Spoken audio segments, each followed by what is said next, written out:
Okay, we are live. Welcome to Boston Basic Income. I'm Alex Howlett. I'm Derek Van Gorder. Today we're discussing Chapter 2 of Stephanie Kelton's Deficit Myth. Chapter 1 was Don't Think of a Household, and Chapter 2 is Think of Inflation. In the previous chapter, Kelton explored why the constraints on government spending maybe aren't what you think they are.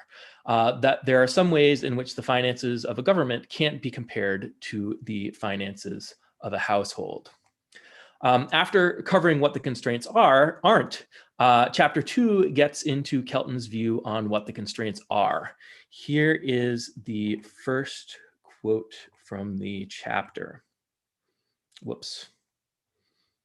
What did I just do? Here is the first quote from the chapter. Myth number 2, deficits are evidence of overspending. Reality, for evidence of overspending, look to inflation. So here she's talking about primarily government overspending, but I guess just overspending in the economy in general. I would challenge the idea that either one of these is evidence of overspending. A question we can ask is whether overspending is even a useful concept to begin with. If we imagine the optimal pattern of government spending, there's a hypothetical optimal thing the government could be doing. That certainly does imply a particular aggregate level of government spending. We could say that anything over that amount is overspending and that anything below that amount is underspending or something like that. But you can still cause inflation through spending patterns whose aggregate amount is well below whatever that optimal spending level happens to be. So the government can spend in ways that are bad for the economy. They can spend in ways that cause too much inflation, but that doesn't necessarily mean that they are overspending. So instead of saying that there's an optimal amount of spending that we want to hit and we're trying to find it, we can say that we want the government spending to maximize the benefit that people get out of the economy. And whatever spending level results, that's the spending level. This is kind of a hard point to make, so I think we should try to emphasize it. We talk a lot about there's the capacity limits of the economy. There's only so many goods the economy can produce, and I think it's intuitive then to just sort of embrace this model of, okay, we can increase spending up to limits, and then we're at the limits, then we're good. And the problem with that is, just like you're saying, there's lots of ways you can spend that are going to bring in limits of that spending very, very early. And so you could be spending a lot more. You could have a lot more consumer spending than you're currently doing. It's just that you're not spending in the right ways. You're neglecting to spend in the right ways, or you're spending in the wrong ways. So it's important to make that distinction. But it is true, and I think Stephanie Kelton is correct to talk about inflation, and especially extreme inflation being a problem. That's certainly something that would be associated with. That would oftentimes be associated with excessive spending. It would be hard to get to extreme inflation by underspending, right? So there's an association there, but it's not. It's not a reliable indicator that we're spending as best as we can, right? If the government is spending and creating a lot of jobs that we don't actually need and are just sort of redirecting resources away from more important areas, that could look like we're at our capacity, but actually we're just kind of using our resources inefficiently. Yeah, there is an important kernel of truth here, as you pointed out, which is that if the government is just flooding the economy with tons and tons of money, that's going to cause an inflation problem. But it's also true that we can have inflation even if the government is vastly underspending. And then if you think about that optimal kind of configuration of government spending, whatever that might be, it's possible for the government to be spending vastly more than that without causing inflation. And the example that I always like to bring up, which I think I even mentioned last week, is that the government could spend $4 quadrillion into a hole in the ground.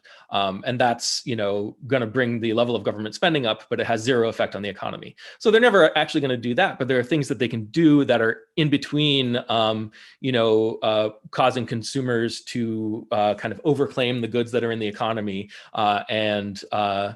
and having no effect at all, that kind of thing.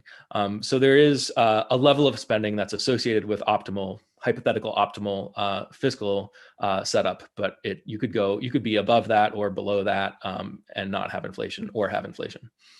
Would you agree, Alex, that with with the idea that if there were too much spending in the economy itself on goods, you will get inflation, but if there's too little, you won't necessarily lack inflation or see deflation, something like that? Specifically, if the flow of consumer spending on the goods in the basket that we use to calculate the price index outstrips the production of those goods, then you see inflation. So you have to be very careful. If rich people are spending a lot of money on luxury items, then that still counts as higher spending kind of in the economy. It even counts as higher consumer spending, but it's not what we're anchoring the price level of the currency to.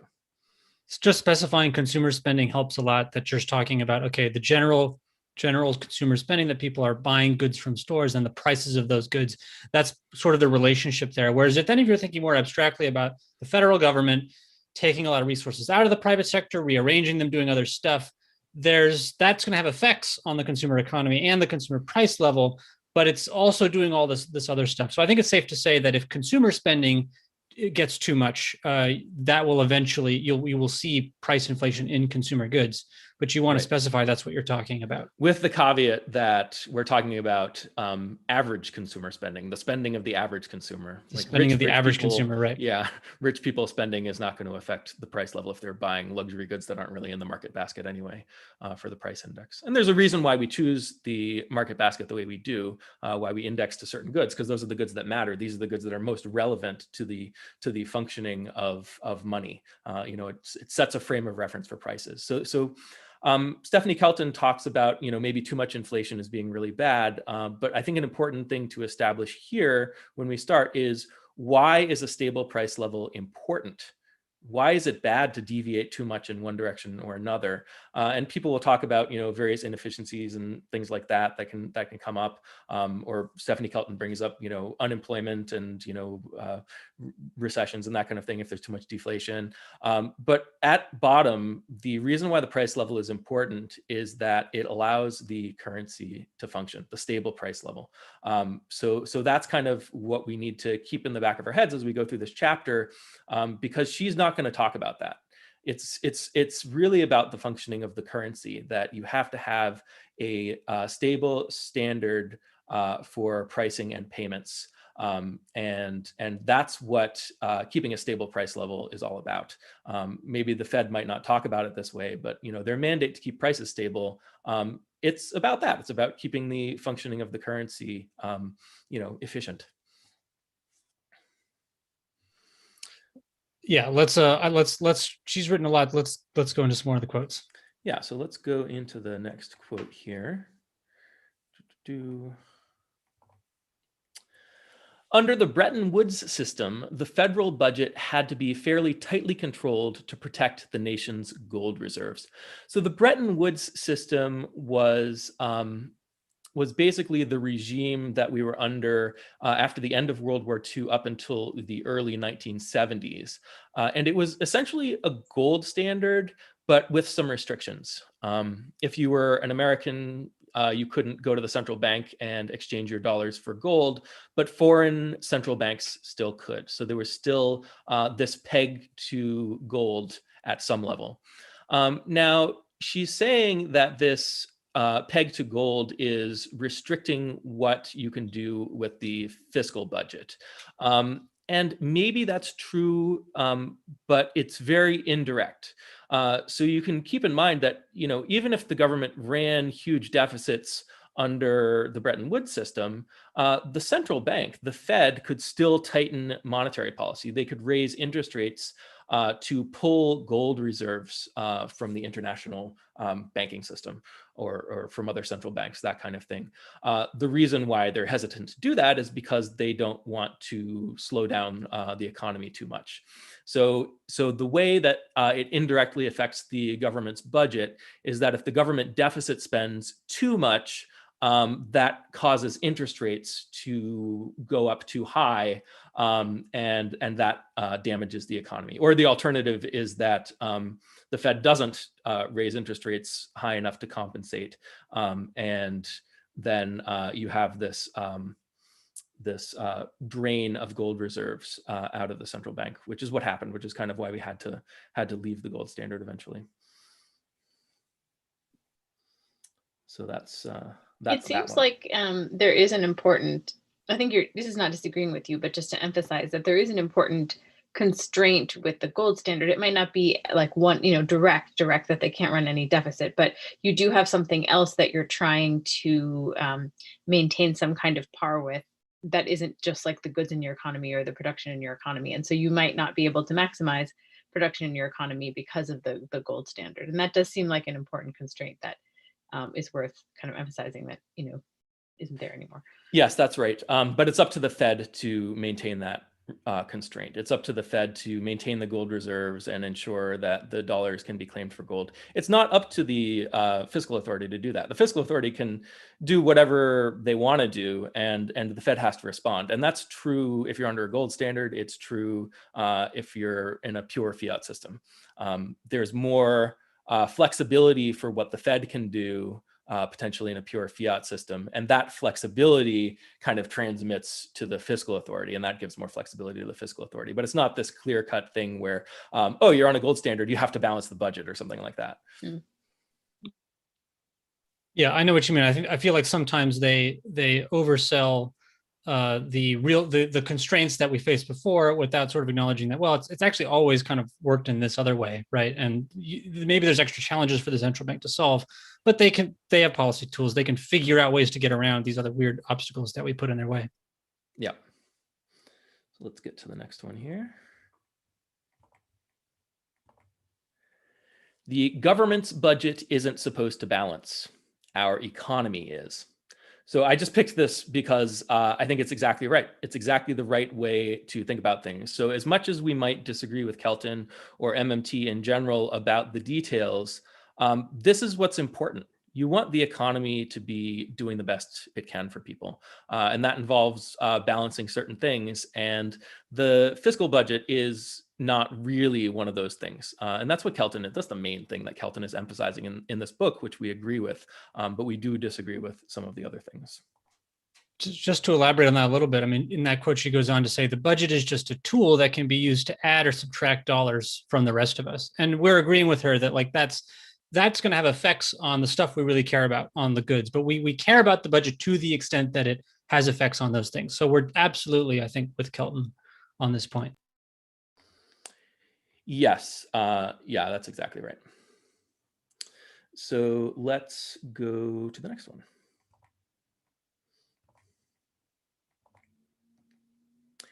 Evidence of a deficit that is too small is unemployment. So this is interesting, and it's related to something that MMT focuses on a lot, which is the perceived problem of unemployment and the goal of achieving full employment, of ensuring that everyone who has a job wants one. So I think it's useful to define what unemployment is and what full employment means. And it might be different depending on the context, depending on what you're talking about. So there's one sense in which you could say that unemployment is you don't have a job and you want one. Then you have to define what a job is, right? So if a job can be something that pays as little as $0, then maybe nobody's unemployed. So maybe you're implying a certain wage. There's a certain wage at which people want jobs and want to work a certain number of hours at that job, and they are unable to do so. But if you set that wage really high, like, $1 million an hour or something like that, then basically everyone's unemployed, right? So it's kind of, it depends on where you draw this line. And we have kind of legal stuff that defines what's a job and what's not, and what counts as being employed and what doesn't. So often we don't have to think about this, and we just lean on whatever the legal definitions are of whether you're an employee and have an employer, that kind of thing. I think a lot of people might hear you say that and then say, well, obviously, people can't be paid $0, right? That people need enough money to live. And I think the point of you saying that is that it shows that there's something else that we kind of care about besides just whether or not people are working. That's almost implied whenever we're talking about unemployment. And that's our natural reaction that, wait, that's not right, sort of shows that actually people need the money, right? there's other outcomes that we expect to see besides just sort of whether or not people are being utilized or being busy, right? We also want them to receive positive benefit from the economy. Yeah, and it's interesting because there's 24 hours in a day, and everyone is doing something during each of those hours. It could be sleeping, it could be recreation or leisure or something like that. It could be something productive that's not being paid, that kind of stuff. So there is a sense in which everyone's hours are taken up. Everyone's hours, everyone's time is fully employed, and then it's a question of how to allocate that time, right? Now, yeah, and then when we're thinking about jobs, it's like, okay, well, we're assuming that people are being paid a certain minimum amount. So the importance of money comes in there. So there's kind of two problems that need to be solved here. There's the question of how do we get money to consumers and ensure that they have enough so that they can have a decent standard of living or even maximize that standard of living, right? And then there's the other question of how do we allocate people's time optimally?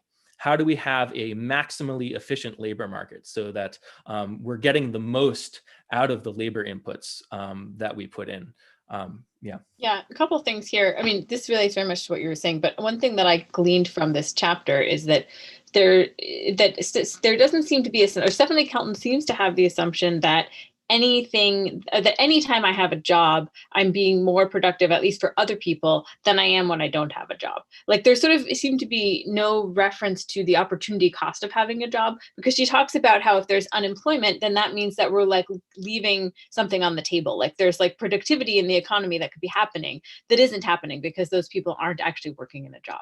And that implies that like you'd never be pulling something from something more productive that's unpaid to something less productive that's paid. But when you think about that more deeply, I think everybody, even Stephanie Kelton, probably would admit that at least occasionally that happens, right? And so then it's a question of like how much, occasionally someone works for a job that could be automated easily and they're not with their children and they're, whatever. So we know that those things are happening. And then the question is like, how much? And I feel like that really is important to the whole model that she has going throughout the chapter is this idea that you're always more productive as a society if you pull people into these jobs.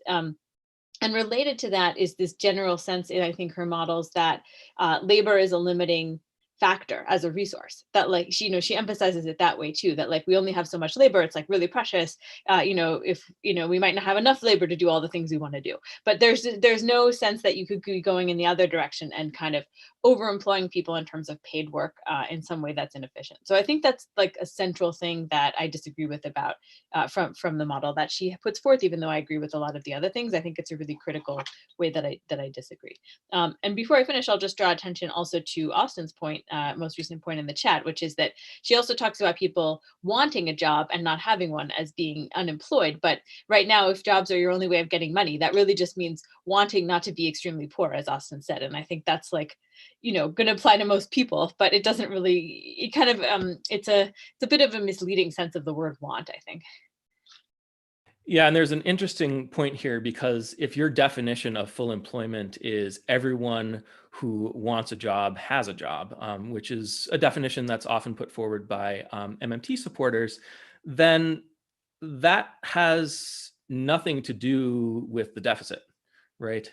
The deficit, like if you're trying to make a connection between full employment and whether the government is doing optimal spending or something like that, there's no room in there for what people want. It's just about like how are you maximizing the output of the labor or something like that. I think that the want part is honestly just thrown in as a way to make it seem nice, because of Austin's point, like almost everybody's going to want a job. So it's not really part of the economic aspect of the models. I think they just basically assume everyone's going to want a job. I don't get the sense that they're actually including anything interesting about who would want a job and who wouldn't want a job. That makes sense. I think that they're just throwing that in there verbally, but because it's the only way to get money, it's not really that relevant to what ends up happening. You can kind of almost erase it and just say everybody needs to have a job in this model. I think that's my sense of the model, but maybe I'm wrong. Yeah, maybe. I think, we do hear about, stuff like the job guarantee, and which we'll get into later, and how it's optional. People don't have to take a guaranteed job. It's only for people who want it, because they're not unemployed if they don't want the job or something like that. I mean, I think they're making the assumption that everyone does want a job. And when you hear them talk about what the problem that an FJG solves, it's this problem of involuntary idleness. Like, they're willing to work. People want to be busy and be helpful, but the government's, refusing to pay out the money to get them to do something, right? And it solves that problem. So I think they're looking from those people's perspectives, and they're just kind of assuming that that's a universal attitude, that obviously everyone wants a job. That's the important part. But yeah, I mean, I think for all the reasons we've discussed, that's not the full picture. Yeah, and I think Bethany put it really well when she said they're not really factoring in the opportunity cost of people's time. There's this idea with MMT that if you don't employ someone for an hour, you can't get that hour back because the time is gone, right? So you've wasted something at that point if you're not employing that person. Let's get into the next quote here.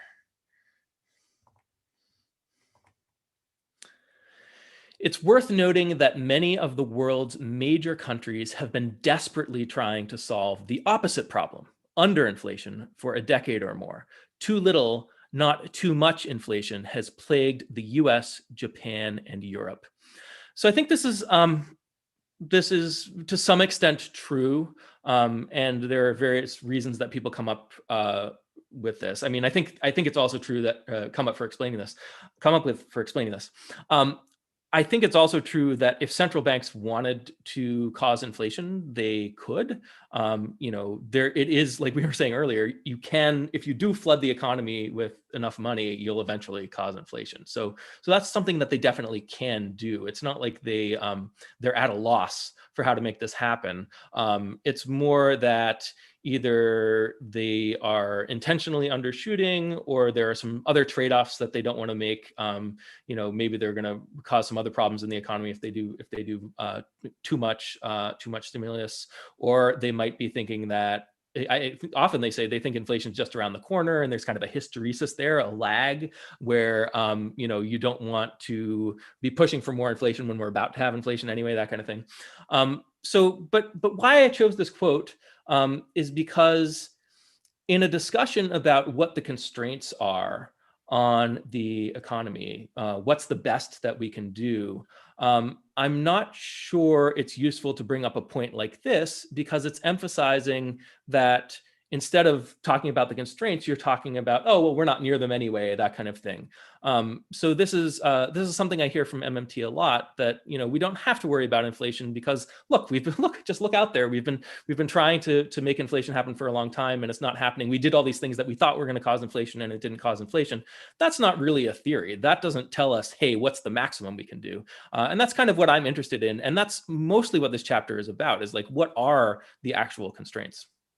Yeah, this is a point that I remember when I was when I first encountered MMT, and when I was also new to CMT, this sounded like a really good point to me. And I used it a lot because people are worried about inflation. Then it turns out, well, if you look, actually central banks are trying to solve the opposite problem, if anything.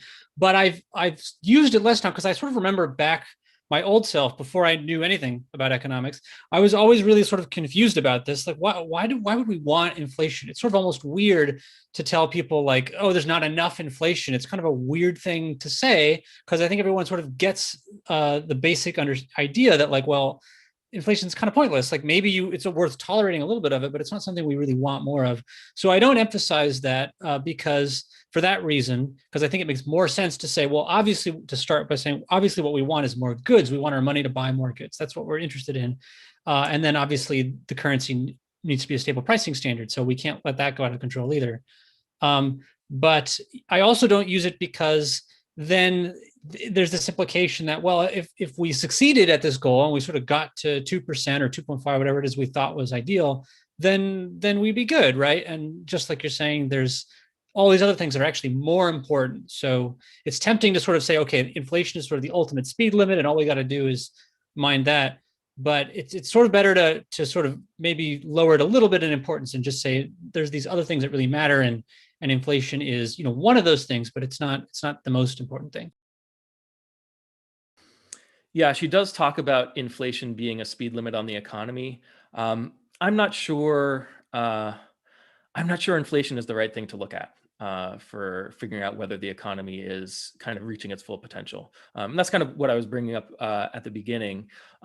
Now, when I say something like that, and I make arguments for why, oh, you can have inflation at any level of economic output, or blah blah blah blah blah, or any level of government spending. The question is, what do you look at to be able to tell if the economy is performing maximally? So the question is, what do we want out of the economy? We want the maximum benefit for the people. And that includes, getting people the things they need right now, and also investing in the future so we can kind of increase that capacity over time. And in terms of looking at the economy and seeing things you don't want, well, people being poor and not having enough food or housing or anything is something we don't want, right? So we know the economy is not performing optimally, but that doesn't just mean that the government should spend more money, right? If they spend money and don't give it to those people, then it's not going to help those people. So there's more to it than just is the government spending at the right level? That doesn't seem like the key. I feel like you're maybe, the idea of the fact that there are poor people seems not to the point to me. And let me try to explain why. Not that that's like not a critical problem, but that you could be spending, there could be as much purchasing of goods as the economy can handle, and you still have poor people. And that could be for two reasons. One, everyone has to be poor. There's just not that much ability to like produce goods. Or two, the goods are not being distributed how you'd want them to be. So like some people are purchasing 20 hamburgers a day, and some people are purchasing half a hamburger a day. And that's not, so you have to reshuffle things, but they're like you're maxing out your hamburgers. You just need to reshuffle it, or you're maxing out your hamburgers. There's no room to reshuffle it. You're sort of just screwed. So like neither of those, we don't know which world it's in, or if it's either of those. A third option is that like you have plenty of room to make more hamburgers and you're not making them. And it could be any of those if you're looking and seeing that people are poor. So this seems like that metric doesn't seem to answer Stephanie Kelton's question, which if I understand it to be like, are you at full output? Like, can you create more output with spending in the economy? Like, are you leaving resources on the table? And so I guess I'm asking you, like, what would be a measure, or what would be something you could look at that would answer that question? Because that seems to be the question she's asking. I'm sure then once you're at capacity, she would also talk about reshuffling or other things, but that seems like a little bit separate. So maybe you can speak to that. Yeah, so this is an important point. So hypothetically, we could imagine a scenario where the economy is producing everything it can for people, but some people are getting a lot, and then some people aren't getting anything at all, or something like that. Now, the reality is that because of the way people spend, if you have, your first dollar is going to buy more of the stuff you need than your millionth dollar that you spend in a year, or something like that.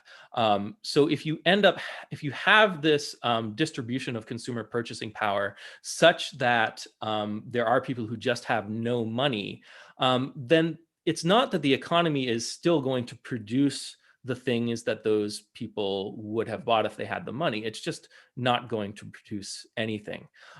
So that's kind of why I use that example, and why I don't feel, I mean, there are other examples, in general, I'm talking about, optimal distribution of resources such that they maximally get to the people. And part of that is, kind of maximizing what people as a whole get. And part of that is whether it's distributed okay. But if it's not distributed optimally, then you're also going to be below the maximum of what the economy can produce in terms of useful stuff. So they kind of go together. Well, so wait a second. I guess is that necessarily true? Because I'm imagining how, or you've talked about ways of having a basic income where there would still be quite a bit of skew in the income. There would just be like a fair amount of income also going to people at the bottom. But I guess I'm still a little bit confused as to whether you could always know that you're running an output gap depending on a certain distribution. of where the income is going and how you would know that from other things that you've said. Yeah, so I probably would. I mean, if there's people who have no money, you're running an output gap. If there's a skew, and it starts to be a little harder to tell just by looking at that. But that's like a simple, obvious indicator if there's people who have no money. So then, what do you do? How do you know you've reached your full output or the maximum benefit that the economy can provide? And one thing I would look at, probably the biggest thing, is the financial sector. So if the financial sector is overstimulated, if it's having asset bubbles, then what's happening is that the Fed is trying to prop up the price level by propping up consumer spending, by stimulating the financial sector to create jobs, that kind of thing. And to the extent that that's happening, you're not at your optimal level of output yet. And then if you get to a point where, okay, the financial sector is sufficiently reined in that it doesn't have this kind of ballooning, unstable private credit, then you know that the basic income is high enough that the Fed isn't trying to compensate for insufficient basic income, and then you're kind of at your optimum. There are other things, that's just with respect to if you're only looking at basic income and you're only looking at monetary policy. There are other things the fiscal authority could do to potentially free up more resources and allow more benefit to go to consumers or to the people by directly providing services to the people, that kind of thing. You're talking about these side effects that you believe are occurring in the current economy as a result of the fact that we don't have enough simple spending money in people's hands, right? So we get these side effects in the way. So if those disappear, then maybe we know, okay, we fixed that problem. Yes. But I also really like what Stephanie Kelton says later in this chapter about how when people talk about the current paradigm or recently past paradigm, where people talk about the non-accelerating inflation rate of unemployment, it's not something that we can kind of go out, look at the window and see. It's more, she's trying to make the case that like a state of full employment is this ideal state that we're sort of reaching for, and we're always sort of making these edge tests, like really trying to get ourselves closer to it over time. So it's a goal we're working towards, and you never really arrive, right? I like that analogy, that way of looking at things. Obviously, I think this is also why it's important to just figure out what goal are we trying to achieve, right? Someone who's thinking about achieving full employment is not going to be thinking about an output gap in the way that we are, right, in terms of consumer goods. So I guess all I'm trying to say is it sounds really important to sort of have to know, are we there? Is there an output gap? But what's more important that is to actually be working towards the right goal in the first place, to actually be trying to maximize the economy's output, which you can't really do if you're not emphasizing consumers in as their role in the economy.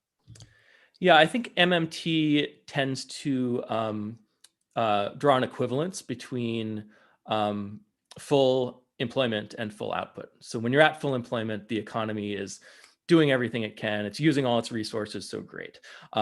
Now, the caveat here is that can only be true if you're using your resources at maximum efficiency, if you're employing people maximally productively, right? So the problem is that, the status quo, the way we do things is we target employment with our monetary policy. We say, okay, we're actually targeting inflation, and then we use employment as an indicator. But the idea is that in general, with our economic policy, we want people to have jobs. But to the extent that we're using economic policy to get people jobs, we're not getting those people jobs. It's impossible that we're getting those people jobs because we want the product of their labor. Because if we were doing it for that reason, we would be doing it for that reason. So now you have a problem where the connection between full output and full employment is attenuated. And I don't think that that connection really lines up in our economy right now, even though we wouldn't be at full employment by Stephanie Kelton's standard, by MMT's standard. We're still employing people in a way that is not productive. So that's something to keep in mind as well. It's in the real world, it's not the case that full employment or full employment lines up with full output. Now, it would be the case if you did have an efficient labor market, but you can't have an efficient labor market if you're targeting employment directly, if that makes any sense. Yes, and to be fair to MMT, this is an assumption that they are not alone in making. This is very no. common. This is mainstream economics, economic policy. Back to Keynes and maybe even further back. The problem was unemployment. How do you solve unemployment? How do you get everyone jobs? That kind of thing. So this is a very mainstream view that we happen not to agree with on here. So let's go to the next one here. Economists typically distinguish between cost push and demand pull drivers of inflationary pressure. So the simplest way of talking about this is that demand pull is people have more money to spend, or they want to spend more money, and they're competing for goods, and then that pulls up the prices of the goods. They're outbidding each other. That bids up the price. The cost push is the idea that inputs to production get more expensive, so producers have to pay more to produce them, and then some of those costs are pushed on to consumers. In both cases, it's always the case with the price level that it's about the flow of goods and the flow of money going to purchase those goods, right? Stable prices mean those two flows line up, and inflation means that the flow of consumer spending is outstripping the flow of economic output. So these are just kind of two ways that can happen, two mechanisms behind it. The one that the Fed uses, I would say, doesn't fall into either of these categories. So if the Fed stimulates the financial sector, what they're doing is they are not just increasing the level of demand or increasing the amount of money that consumers spend. They're changing the distribution of consumer spending power. They're making it steeper. So they're making it profitable for firms to produce lower quantities at higher prices. So I like to call this mechanism, I kind of coined this myself, I call it anti-competitive inflation. So that's how the Fed keeps prices up. That's how the Fed prevents deflation from occurring. And it's not in a way that maximizes the economy's output because you're only producing for some of the people in the economy. You're making it profitable for producers to produce less. So that's kind of the status quo of how we generate inflation through monetary policy. So this is really why I bristle a lot at the idea that inflation is an indicator that we're at maximum economic output, because the way that monetary policy generates inflation runs counter to that. Right. It's not what they think they're doing. This is a claim you make about what you think is going on. If you're making the assumption that the normal and natural thing to occur in an economy is for as many people as possible to get employed in the private sector, which demands that money now flows to them from the private financial sector, right, from banks to loans to businesses to get them working, then maybe you sort of accept that whatever, this state of affairs is normal, but you're making the case that actually this pushes up the price level in an inefficient way and prevents us from activating more consumer goods production. Yeah, it pushes up the price level in a way that does not maximize economic output. Yeah, I just want to underscore that for me, this is the key thing I think about when you talk about how you can have inflation without being at your sort of full economic output, that it has to do with this kind of demand curve, which people are often not thinking about. Yeah, this is the normal way we generate inflationary pressure in our economy, is one that does not maximize economic output. And what's a simple way to just explain that to people who may not be familiar? Is it the idea that, who is it profitable to produce for? If you have a lopsided income distribution where people at the bottom end lack purchasing power, it's not profitable for businesses to produce goods for people on the lower end of the income spectrum. Yeah, so the concept here in economics is called price elasticity of demand. So if demand is more elastic, then lowering your prices will get a lot more customers. So it can be profitable to produce higher quantities at lower prices. And if the demand is less elastic, then lowering your prices is actually going to lose you revenue because you're you're losing the people. You're not gaining that many more people buying your stuff. So the most extreme way to envision this is to imagine an economy where half the people have money and they all have the same amount of money, and then the other half don't have any money. Which half are the producers going to produce for? They're going to produce for the half with money, and they're not going to produce for the half that doesn't have money. Now, maybe they'll try to come up with some ways to produce extra stuff, luxury stuff for the people who have money, but that's not an efficient allocation of resources. You're not going to reach maximum economic output that way. So let's go on to the next one. Just replace porridge with unemployment, and you basically have it. Whenever the unemployment rate is too cold, the Fed lowers the interest rate, hoping to warm things up by inducing more borrowing and spending. When it gets too hot, the Fed raises the interest rate, hoping to cool things off by discouraging further borrowing and spending. Hence, the solution is to keep adjusting monetary policy back and forth so that the unemployment rate stays just right. So here, this is not what Kelton is advocating. She's talking about the status quo here, about how the Fed operates, how central banks manage monetary policy. So the idea is lower interest rates will stimulate more borrowing and employ more people, but they will also, if there's too much of that, if there's too much money being generated in the private financial sector, then you start to get inflation. And this is kind of just what I was talking about, that when you stimulate the financial sector, the people who benefit the most from low interest rates are the people who already have money, right? The people who have the most money are the ones who are able to borrow the most money and who are able to take advantage of the financial sector being more active. Poor people do not really have, kind of investments and access to financial capital. So when you stimulate the financial sector, it skews the distribution of money more towards the rich people. So in this context, she's talking about the concept of NIRU, which is the non-accelerating inflation rate of unemployment, which is a concept that central bankers use. So the idea here is that you want to get employment to the right level to stabilize the price level. Right. And then MMT worries that, okay, well, if you're doing that, then you're sacrificing, all these people who don't have jobs, who are unemployed, who want jobs. And that's a reasonable complaint. I wouldn't say that the Fed thinks of themselves as, okay, we got to keep people unemployed, and we're going to, it's worth it for, keeping prices stable because price stability is so important. We're going to sacrifice these people for the greater good or something like that. That's not how the Fed thinks about it. They are stabilizing the price level, and they know that there's a correlation between unemployment and inflation, and they are using that correlation as an indicator. So they're not trying to keep people unemployed. They just pragmatically know that the way their policy works, there's this relationship.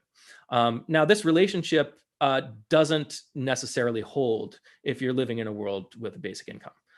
If people have a lot more money without having to be employed, then maybe the level of employment is a lot less. Maybe the level of unemployment is a lot less too, because maybe they don't want jobs at whatever wage you're defining, unemployment in terms of, or something like that.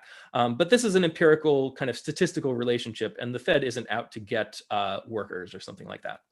To be fair to Kelton, if we were targeting full employment and that really was our priority, then you would want, I don't think you wouldn't want to base it off as a previous estimate of kind of what level of unemployment is sustainable. You would want to do kind of, as she's saying, which is feel it out and just really see how much employment you can possibly get away with, right? Yeah, and I think that's what the Fed generally does. That's kind of the main thing that they do. So they might have estimates about about whatever the natural rate of unemployment is, but that doesn't mean they stop. They might slow down prematurely or something like that. And Kelton mentions this in the book, that the Fed started raising interest rates maybe when there was still room for more monetary expansion without causing inflation, that kind of thing. But it's all about making estimates. The Fed is never committed to a specific NIRU. They're making these estimates. They're trying to get it right. Yeah, well, that's how we would put it. There's this little slowdown, but for Kelton, this losing 1% or 2% of employment is a huge disaster, right? I mean, from their worldview anyway. And so, recently I'm thinking, Jerome Powell has been very clear that like we're sort of changing how we look at inflation and employment, and we're going to allow ourselves to, run with higher inflation for a longer period of time than we have in the past. And if you were really looking at employment and fixating that as the main goal, then I think those would be significant changes. But I mean, we just for us, that's not as important because we're concerned about consumer benefit. Yeah, and there's this question of how much of a trade-off is there really between inflation and unemployment. She mentions Milton Friedman in here that, he talks about, well, especially in the long run, if you try to boost inflation through these mechanisms, through these, monetary stimulus, then it might generate higher employment temporarily, but in the long run, you're stuck at the original natural level of unemployment, and you just have higher inflation or higher price level or something like that. And I think there's some truth to that as well, because in the end, the price level is equivalent, and people, adjustments will happen in the economy such that, people get used to the new price level, or people get used to the rate of inflation that's happening. If everybody's expecting inflation, then they all kind of build that into any of their prices and wages and anything like that. And now you're just stuck in a situation where maybe the currency is less effective or something like that. But yeah, the Fed, and I think the reason Kelton is bringing up all these things is because she doesn't think the Fed's way of managing inflation is really optimal for the economy. And she would advocate maybe the Fed gets out of the way and the fiscal authority does more to manage inflation through, something like a jobs guarantee or other fiscal spending, that kind of thing. Get the money distributed more efficiently, activate resources more effectively. MMT is a little bit weird because they advocate that the central bank keep its policy rate at 0, which we might think would be overly stimulatory, but they compensate for that by saying the financial market should be more regulated. So they tighten credit and they tighten the financial markets, not through prices, not through the interest rate, but through saying you're not allowed to do this, you're not allowed to do that kind through of legal means. Yeah. Yeah, that's right. Yeah, it's interesting because when in this chapter, at least, I don't think she got into that. And so it just seemed like she didn't really get into what the costs and benefits were of having having a lot of credit in the system. She kind of just talks about it as something that creates more employment, but could create inflation. So that's the cost that she talks about, but she doesn't talk about the other costs that we often talk about, like then things get incredibly brittle, then you have like a bigger crash, perhaps, and things like that. And in terms of regulation, I guess we'll talk about this in future weeks, but we see how easy it is to find like loopholes and ways around things. So like, I wonder, it's tricky to be effective that way sometimes. Yeah, I'm skeptical that you can do this through regulation, that you can manage the financial sector through like macroprudential regulation or something like that. To some extent, certain things are good. There are good regulations, but in terms of the amount of credit or the amount of money that the economy needs, you find a way, right? You always find a way. It's called regulatory innovation, right? Perhaps she's not that concerned about it because of also promoting this jobs guarantee that she thinks will be kind of counter-cyclical and help to cushion the booms and the busts. So maybe she's fine with big booms and busts and people being protected in terms of their income stream via the job guarantee. Right. They have the federal income stream they can get onto if the private sector fails them through one of these bust cycles. Yeah. All right, let's go to the next one here. As former Fed Governor Daniel Tarullo confessed, the Fed has no reliable theory of inflation guiding its day-to-day decision-making. It has various conjectures, assumptions, and models, but many of these are unproven or indeed unprovable. It's all something of a guessing game where people's lives are on the line. I like that she tacks that on the end, where people's lives are on the line. But really, you don't need to have a complete theory of inflation or the mechanisms behind it in order to maintain a stable price level. You just need to have some levers you can pull and know which levers to pull to push things in the direction you want or in the direction you need for stable prices. So I don't think this is too much of a problem. Yeah, that's interesting. I think I remember watching the Wikipedia page on quantitative theory of money, and I remember when it was added at the end, someone added like, This isn't, people, economists don't believe this isn't really how inflation works anymore, and it has stayed up there. But it's just like, we don't really, I mean, to be fair to the economists and to central bankers, we don't have, I don't think MMT has this rigorous theory of inflation either. A lot of people don't, but they do know in practice sort of what works. We know how to move the price level around. We do it as part of our normal day-to-day lives. We all rely on that occurring, at least to some level. But it would be nice, right? It would be nice if we had a consistent and relatively reliable sort of theoretical understanding of what is going on, what forms the general price level, how does that work to line up our practice with our theory.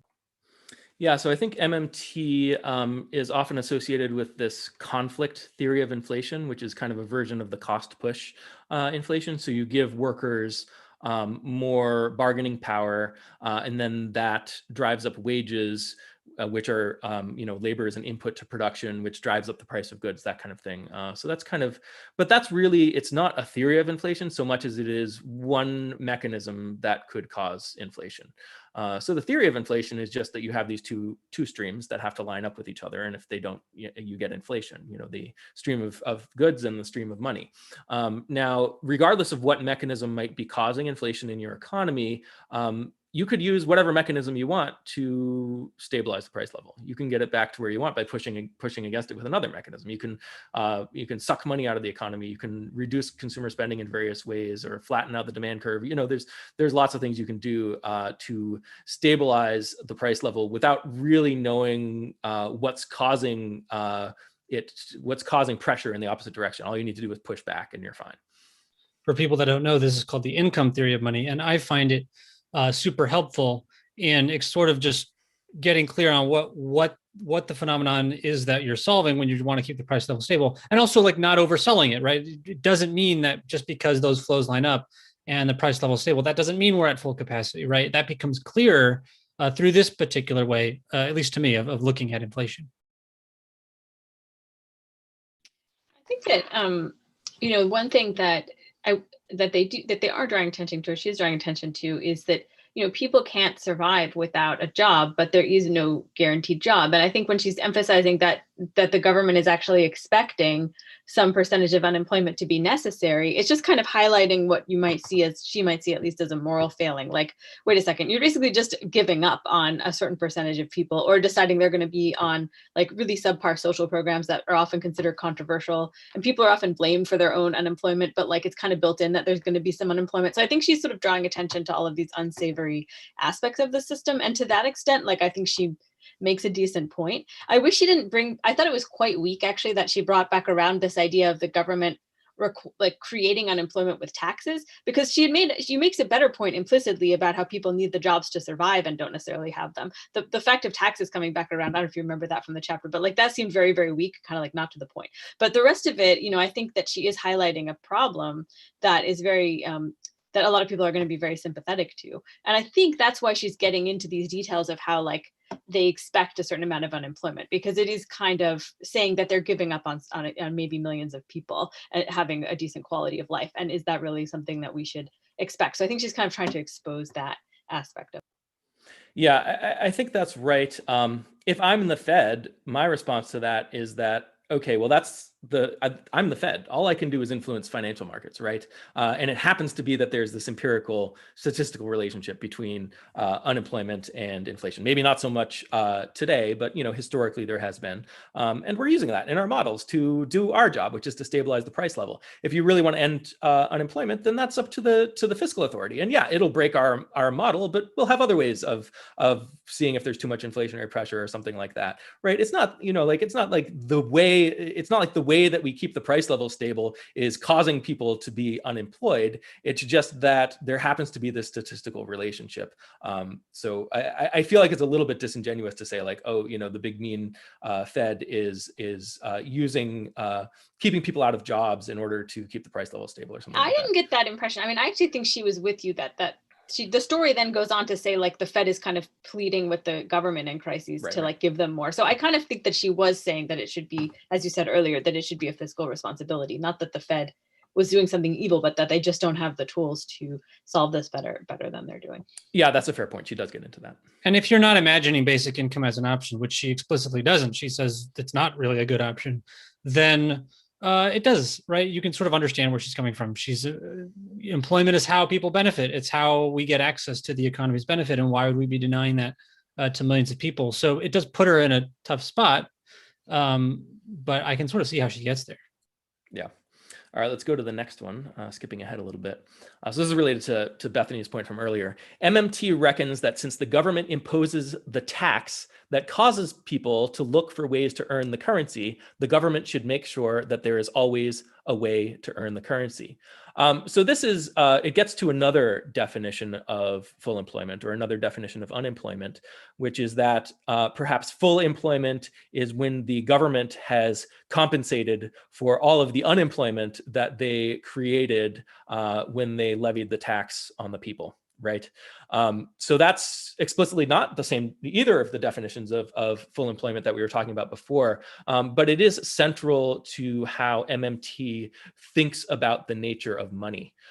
So without this mechanism of the government imposing taxes and then people having to pay the taxes using money, money has no value in kind of the MMT view of the world. So this is underlying the MMT explanation for what money is. The nature of money is that there's this tax which activates labor, that the government provisions labor for itself by forcing people to earn the tokens that it issues, right? So that's central to MMT. Now, I would say that if you're taxing and it's causing people to be more unemployed than they otherwise would be, let's put it that way, then and you're not using that to employ people productively, then one option you could do is you could say, well, maybe my tax was too high, and maybe I'll tax people less, so they're not unemployed anymore in this sense, right? And this is where basic income comes in, because basic income is a negative tax. It's a way of reducing the tax on everyone. So this part of it actually, it kind of makes a little bit of sense that if people need to go out and earn the money, or that if you force people to pay in money, then it'll create a need for them to go out and earn the money. You can reduce that need using a basic income, right? But the problem is, where the contradiction arises in MMT is that MMT says, okay, now your money doesn't work anymore, because this is what underlies money. Money is fundamentally a tax credit. I don't agree with that perspective, but this is maybe part of where some of the conflict comes in between basic income and MMT. This point, sorry, I didn't mean to interrupt, Bethany, but this point causes a lot of contradictions, this whole thing about tax, because if you have if you're creating unemployment, which is the problem that the federal jobs guarantee was then going to solve. So that sort of cancels itself out. But then also when their whole main point that they're known for in the public is saying that, well, taxes don't fund spending. That is to say that we don't really need to raise taxes every time we spend more. But then there's this very ambiguous sort of ceiling to that they put in somewhere where, well, if we remove too many taxes, then suddenly all our currency is worthless, which sounds a lot like saying, well, if we don't raise taxes to pay for it, then you're going to cause inflation. And this is why a lot of people, a lot of economists that I've seen give takes on MMT who are somewhat sympathetic to it will just say, well, it's just kind of a rewording of what we're already doing. And they don't really get the whole point, which is that the tax dollars don't have to equal the spending dollars.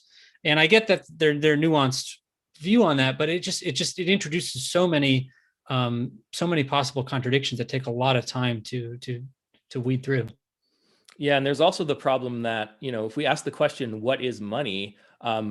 Well, it's one standard that people use. So if a government taxes, what if they tax in two different units?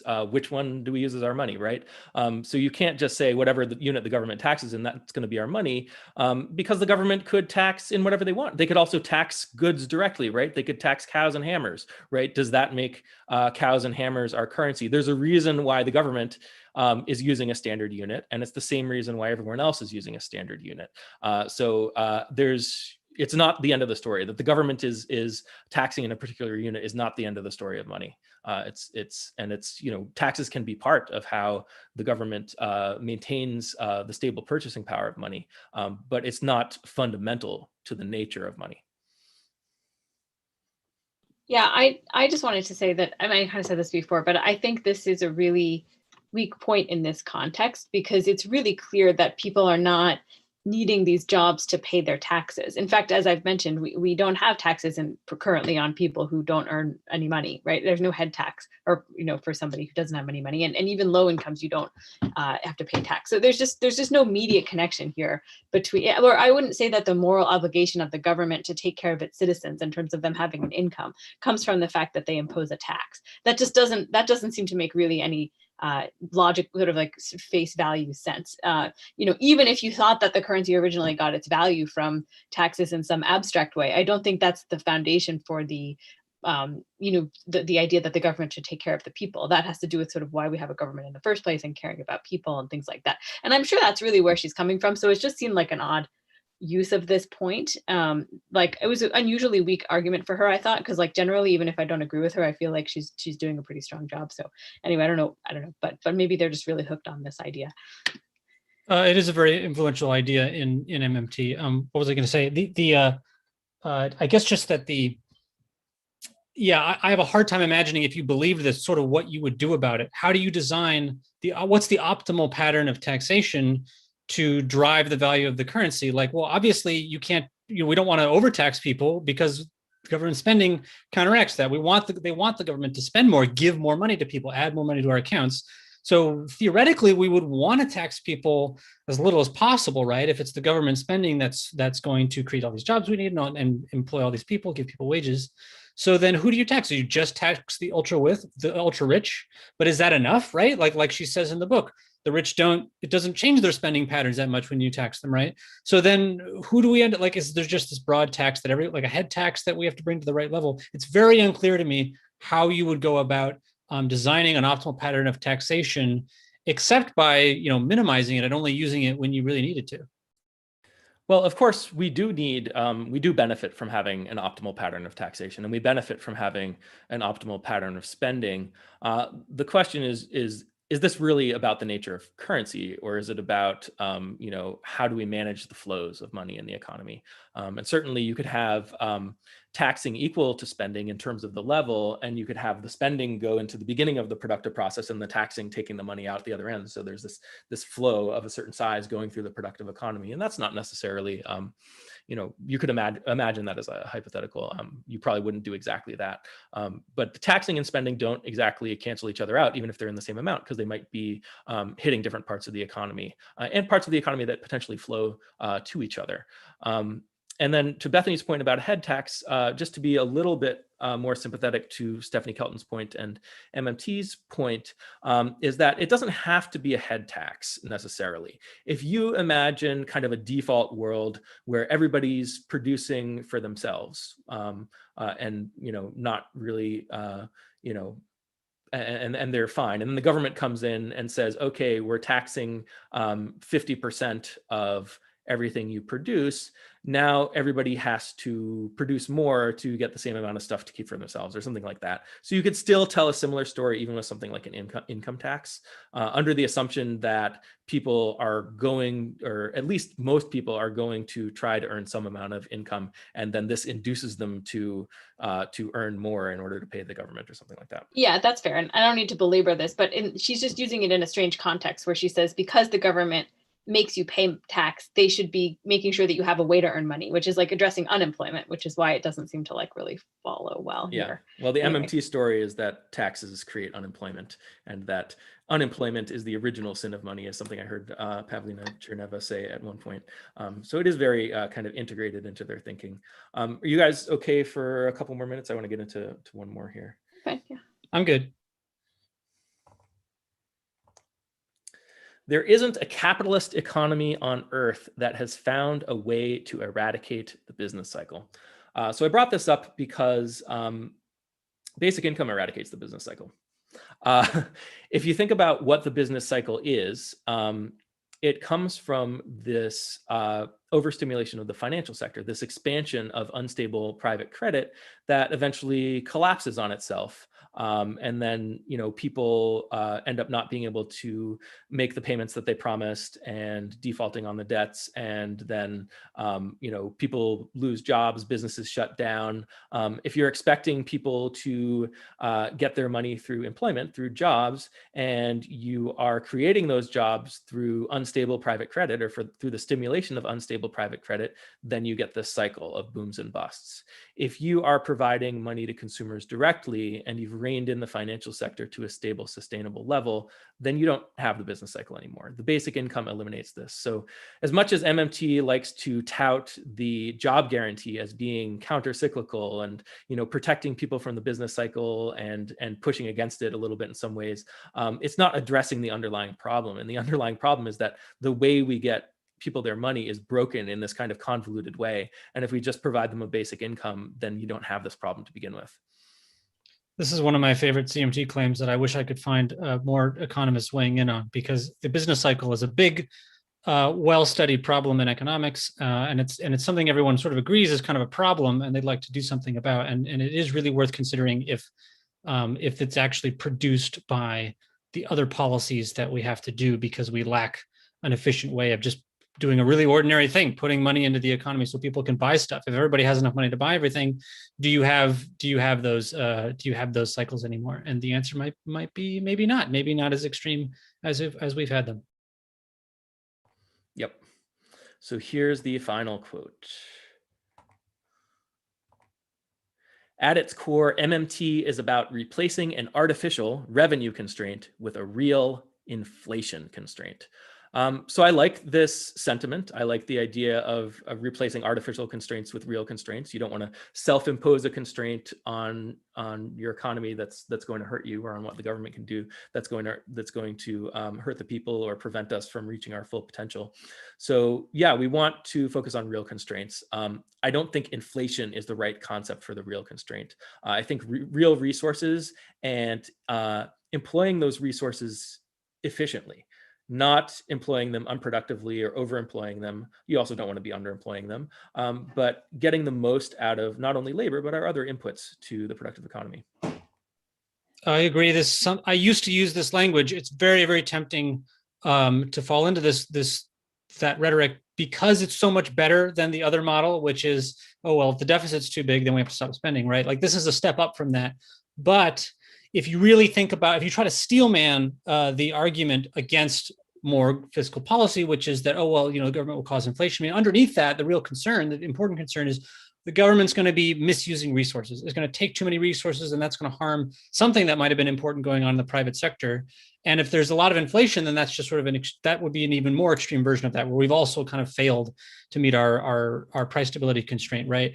And those are really important concerns. Like, if you're asking for more government spending, you're going to want to reassure people that spending is going to really benefit us, the people, as much as possible, that it's going to use resources in an efficient and a good way for people. And that's just something you always want to be keeping in mind. So these days, I'm talking less about inflation, even though it comes up and it's an important thing to address. And I'm talking more about, just reminding people that the economy is for producing us goods, and money is a really useful system for motivating the production of and distributing access to those goods. And that's what we want to focus on. That's what's important. Yeah, that's exactly right. Any final thoughts, Bethany? No, I guess I was just thinking that, she at other points talks about the real productive capacity of the economy as the limit. And I was just sort of thinking through, what it would look like for her to focus more consistently on that. And I think one of the challenges is that she wants to be able to point to something, I'm guessing, that we can use as a reassuring benchmark of whether we've overshot. But I do think that, we would probably have a lot less to disagree with in this section if she just kind of kept focusing in on the real resource constraint, because a lot of what she said in there I did agree with, and then obviously not the job part as well. But yeah, it's interesting, and I suppose in terms of the real production, if you do try to push beyond that, you will see probably inflation, right, eventually. So that part makes sense, and it is worth mentioning, even if you can get inflation without being up against the resource limit. Yeah, I mean, I think she thinks she's talking about the productive capacity the whole time. She thinks she's talking about the real resource constraint the whole time, because for her, uh, full employment is the same thing as optimal use of resources, is the same thing as, okay, you're getting to the limit of inflation. Those things kind of go together. Right. So that's our discussion for this week. Next week, we're going to be talking about chapter 3, the government debt that isn't. So we're going to be talking all about the national debt, or is it the government debt, or is it the national debt? The national debt. Yes. So looking forward to that next week. Thanks, everyone. Thanks.